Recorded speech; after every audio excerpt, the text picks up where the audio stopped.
경우에 합당하다고 하는 것은 굉장히 우리 신앙생활하는 동안에도 말에 대한 중요성을 아주 강조하고 있는데요. 이게 이 원어의 뜻은 회전하다, 돌다라는 뜻입니다. 이게 뭐냐면은 계절의 주기가 봄, 여름, 가을, 겨울로 이렇게 돌아가는 것처럼요. 바뀌라는 뜻을 갖고 있습니다. 이게 계절에 맞는 상함에 적합한 이런 의미입니다. 그러니까 여름이 됐는데 두꺼운 외투를 입고 있으면 어떻습니까? 그거 이상한 거죠. 저 사람 뭐 문제가 있나? 온열에 감기 걸려서 저러나 이렇게 됩니다. 그죠? 상황이 안 맞는 거죠. 상황이 맞는 건 뭡니까? 반팔 티를 입고 반바지를 입고 다녀도 상황에 맞는 거거든요. 그 얘기를 하고 있습니다. 그러니까 경우에 합당하다는 말은 우리가 살아가면서 때에 맞는 거. 지금 상황인데 제가 이제 어렸을 때 본 거 이제 만화 영화 가운데 손오공이 참 재밌습니다. 손오공을 보면은 사오정이 나오거든요. 사오정은 동문서답합니다. 같이 이렇게 있으면서 한참 한쪽으로 진행하는데 뜬금없는 소리를 해요. 근데 이제 그런 사람이 간혹 있습니다. 우리 이제 같이 얘기를 하다 보면 그 얘기 주제에서 벗어나서 엉뚱한 소리 하시는 분들이 있어요. 경우에 합당한 말이 아닙니다. 지금 주제가 이건데 거기에 맞는 말을 한마디씩 이렇게 내놓으면서 자기 의사도 개진하고 하면서 얘기가 돼야 되는데 그거하고 뜬금없이 한참 바다 얘기하고 있는데 갑자기 자기 집안 얘기를 들어가면 뭐 하는 건가 저분은 이렇게 됩니다. 그거 맞지 않거든요.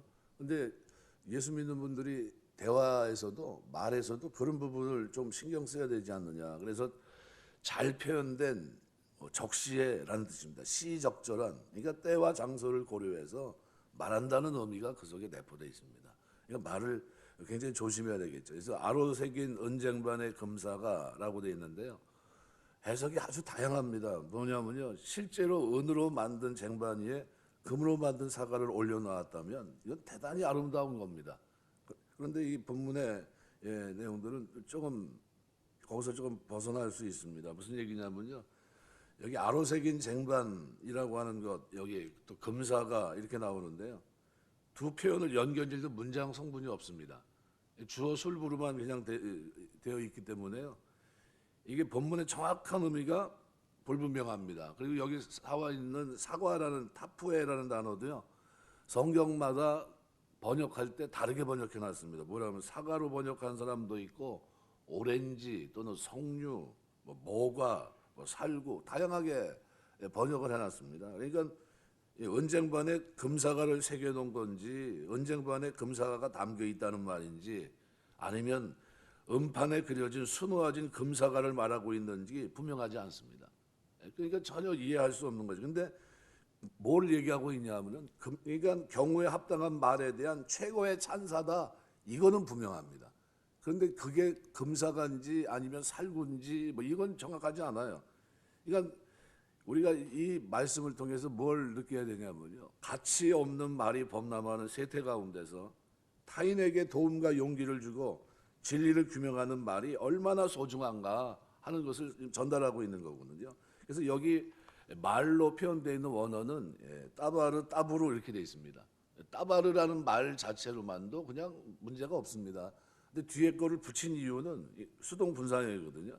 이거 언급됐다라는 스포컨이라는 단어입니다. 그러니까 상황에 알맞게 잘 표현된 말이라는 뜻입니다. 그러니까 생략 가능한 따부르라는 단어까지 넣은 것은 말의 표현의 중요성을 강조하고 있는 겁니다. 이걸 11절은 굉장히 우리에게 경우에 합당한 말이 굉장히 중요하다는 거예요. 이거를 강조하고 있는 겁니다. 그러니까 우리가 어느 자리 가서 거기에 맞는 말, 등산을 갔는데 산의 정상에 올라가서 밑을 보면서 야호하고 야 멋있다 그러고 있는데 갑자기 바다 얘기를 하고 있으면 되겠습니까?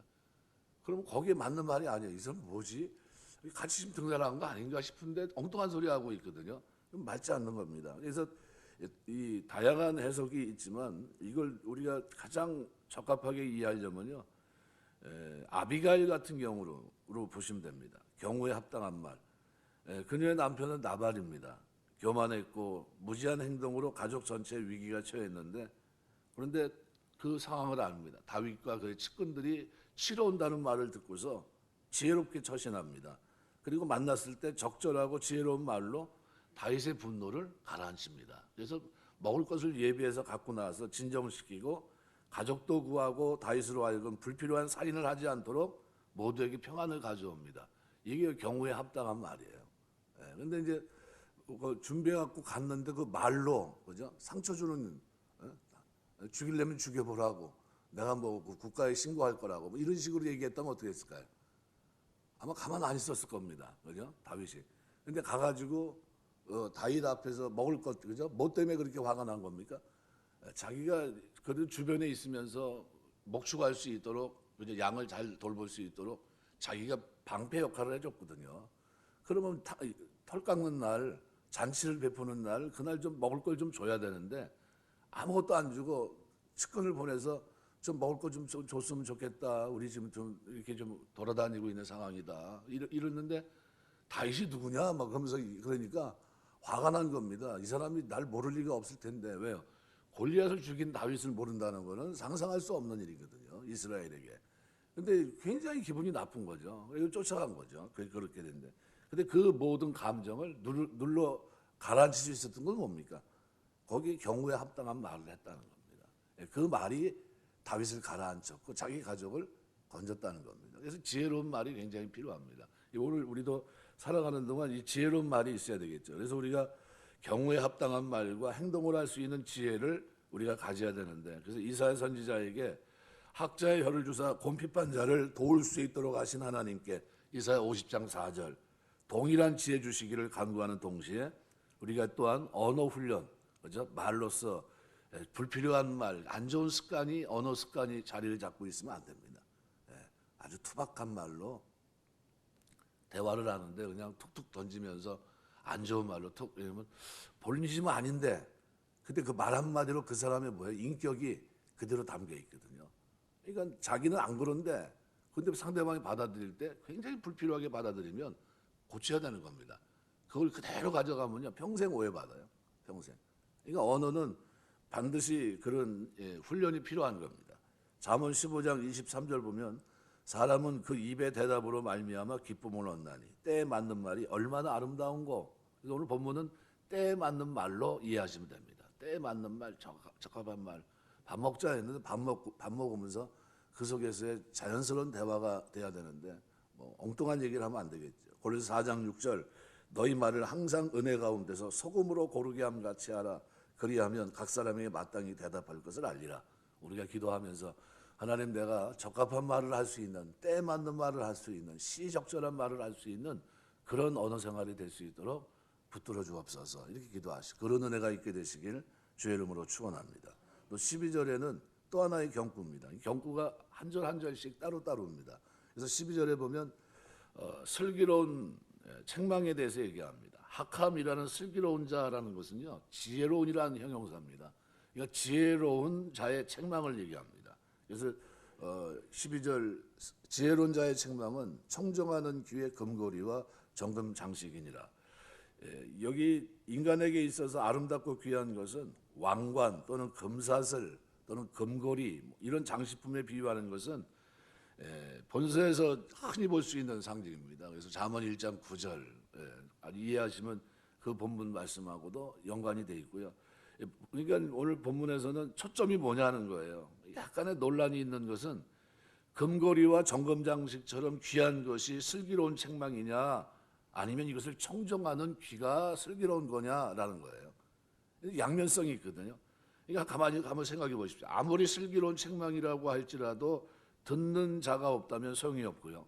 반대로 청정하는 귀가 있어도 들을 마음이 있어도 책망해 줄 사람이 없으면 이것도 역시 소용이 없습니다. 따라서 12절의 초점은 양쪽 모두에 있는 겁니다. 슬기로운 책망이 있을 때 이를 선하게 듣고 순종할 수 있다면 보석과 보석의 만남처럼 아름답고 귀한 것임을 교훈하고 있는 겁니다. 하지만 현실적으로 이러한 일이 다시 내 삶에서 일어난다. 정말 금고리와 정금 장식 그 자체처럼 드물고 아주 희귀한 일입니다. 왜냐하면요. 슬기롭게 책망하는 것도 어려운 일이지만 이것을 선하게 듣고 청정하는 것은 더더구나 어렵습니다. 인간은 자존심이 있기 때문에요. 절대로 남의 말 안 듣습니다. 자기 판단에 의해서 움직이죠. 절대로 다른 사람이 충고하는 거를 원하지 않아요. 내가 다 알고 있는데 저 사람은 왜 나한테 쓸데없는 얘기를 하나 이렇게 생각해요. 그래서 제일 두려운 게 뭐냐면 충고입니다. 이게 충고를 내가 해야 되나 말아야 되나 했을 때 저 사람이 어떻게 반응할까 이런 것들이 너무나 힘든 겁니다. 왜? 받아들이질 않으니까 그래요. 받아들일 생각조차 없습니다. 그래서 대개는 지혜와 사랑에서 나온 책망이 오히려 대지에게 던져진 진주처럼 짓밟히기 일쑤입니다. 그래서 이 지혜와 사랑에서 나온 책망을 짓밟는 경우, 그죠? 엘리야의 책망을 짓밟았던 아합이 전쟁터에 나가서 죽게 됩니다. 열왕기상 18장에서부터 22장. 또 이사야 책망을 무시했던 우시아가 문둥병에 들어 죽은 것처럼 역대하 26장 16절에서 23절. 그러니까 아주 무서운 심판으로 끝납니다. 받아들여야 되는데 받아들이지 않아요. 근데 반대로 청종하는 귀는 슬기로운 책망을 듣고 순종하는 경우에는 아름다운 역사가 일어납니다. 그래서 문둥병에 들어 죽게 됐던 나아반이, 그죠? 엘리사가 나아보지도 않고 그냥 얘기하거든요. 그 말에 화가 나서 이 사람이 나를 우습게 보는구나 하면서 돌아가는데 여종이 그러잖아요. 왕 그렇게 하지 말고 그 말을 한번 들어보시고 한번 순종해 보시죠. 그래서 강에 7번 몸을 씻는 그런 장면을 나오지 않습니까?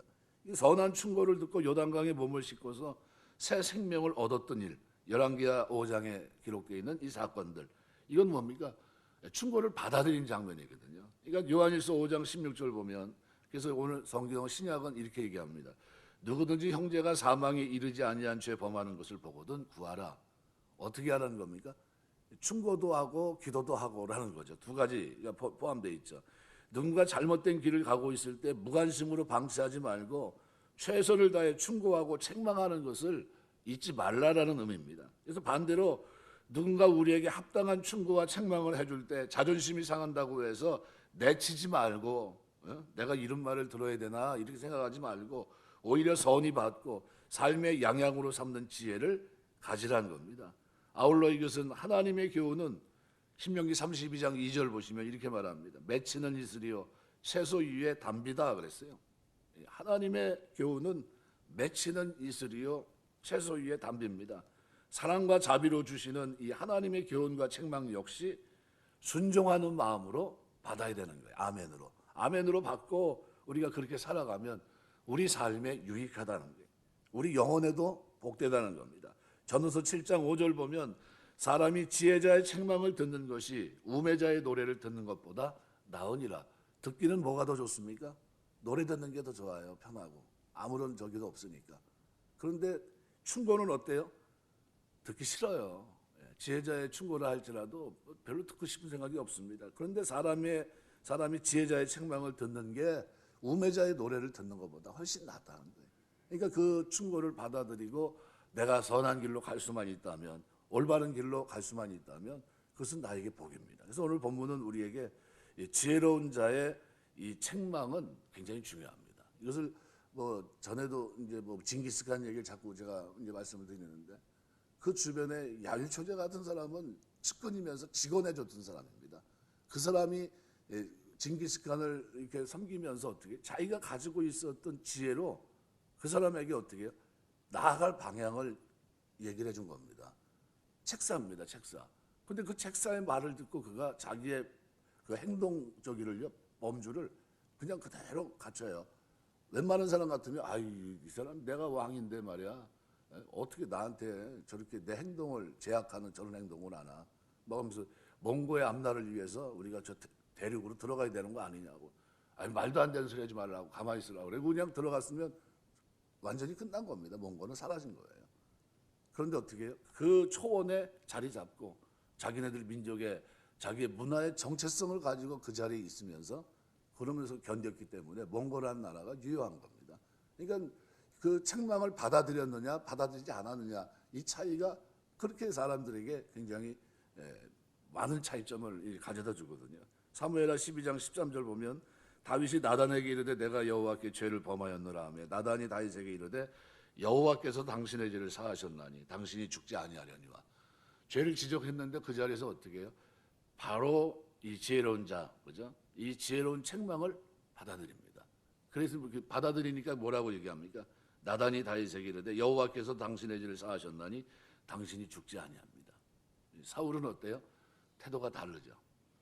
핑계 대기에 바쁩니다. 그런데 다윗은 바로 그 자리에서 자기 마음을 찢고 옷을 찢으면서 회개에 임합니다. 이게 지혜자예요. 말씀했겠습니다. 슬기로운 책망도 중요하지만 듣는 귀도 중요합니다. 우리가 기도할 일이 있다면 어떤 걸까요? 하나님 나에게 들을 수 있는 귀, 열린 마음 담소서. 솔로몬이 구한 게 뭡니까? 1천문제를 드리면서 열린 마음이에요. 하나님 내가 열린 마음 주옵소서. 그 말씀이 적합하다면 내가 그 말씀을 순종하고 이것이 하나님 뜻이면 내가 굴복하고 살아갈 수 있는 그런 지혜를 달라고 그 순종하고 겸손한 마음이거든요. 결국 그것이 그로 하여금 참 위대한 지혜로운 왕이 되게 했던 겁니다. 오늘 우리가 살아가면서 오늘 본문의 이 두 가지 경고는 굉장히 필요하다고 생각합니다. 살아가면서 어떤 훈련이 필요합니까? 말의 훈련입니다. 하나님 내가 부족한 말로 인해서 하나님 영광 가리지 않게 하옵소서. 훈련되지 않은 정제되지 않은 말로 인해서 상처 주지 않도록 도와주옵소서.